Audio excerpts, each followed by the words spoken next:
আমি আজকে আসলে কোথায় ছিল তখন? তোমরা তো অল টাইম পরাজিত। এই সাহসী কথাটা তখন বলতে পারলে না।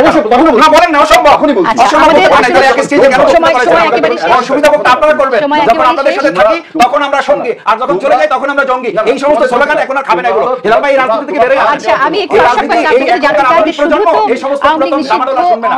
এই কারণে কিন্তু আপনি পালাইছে। আমার কাছে একটা জিনিস, এই কারণে আপনি পালাইছে। এই সমস্ত কথা বলেন না। তোমাদের এই সব কারণে আপনি পালাইছে। আপনি যদি একই কথা বলার কারণে পালাইছে।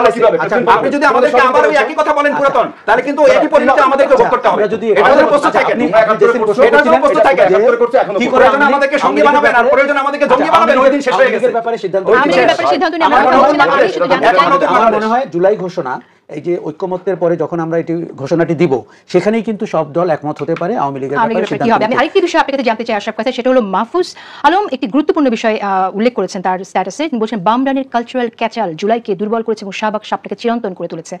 ডানপন্থীরা ভুল রাজনীতি করেছেন এবং নতুন বাস্তবতায় আবেগের বশে প্রতিক্রিয়াশীল ভূমিকা রেখেছেন। বামপন্থীরা প্রথম থেকে সরকারের প্রতি স্কেপটিক্যাল এবং অভ্যুত্থানের পক্ষে জোরদার ভূমিকা রাখতে অসফল। আপনার মন্তব্য শুনতে চাই বিষয়ে। আমার মনে হয় অনেক বিচক্ষণভাবে এই মন্তব্যগুলো করা হয়েছে এবং মাহফুজ যেটি চেষ্টা করেছে সেটি হচ্ছে যে কতভাবে যে আমরা বিভক্ত হয়েছি অগাস্টের পরে, সেটি বামডান দিয়ে, সেটি আপনার ধরেন এই যে ছোট ছোট প্রেশার গ্রুপগুলো করে মব ইনজাস্টিসের মতো একটা ঘটনা বাংলাদেশে আমরা মেনে নিয়েছি, ঘটতে দিয়েছি এবং প্রশাসনকে আমরা কোনো জায়গায় যেতে দেখিনি।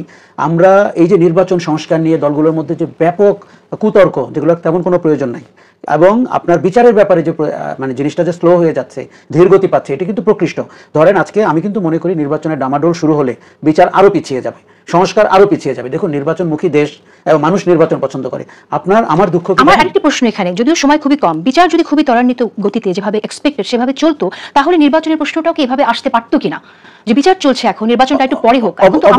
অবশ্যই আসতে পারতো এবং তখন আপনি দেখতে পেতেন 8 মাসের মধ্যে যদি আমরা কিছু একটা পেতাম, তাহলে আপনি বলতে পারতেন যে দেখুন এই যে আব্দুল হামিদ পালিয়ে গেলেন, অথবা অন্য আব্দুল হামিদরাও নিশ্চয়ই বিভিন্ন সময় পালাবেন, আপনি তাদেরকে কেন আটকাতে পারছেন না? কেননা একটি নামকা অবস্থায় হত্যা মামলা দিলে তো হবে না। এই যে আমরা শিরিন শারমিন আব্দুল হামিদের কথা বলি, কেউ কেউ বলে এরা নাকি ভালো আওয়ামী লীগার।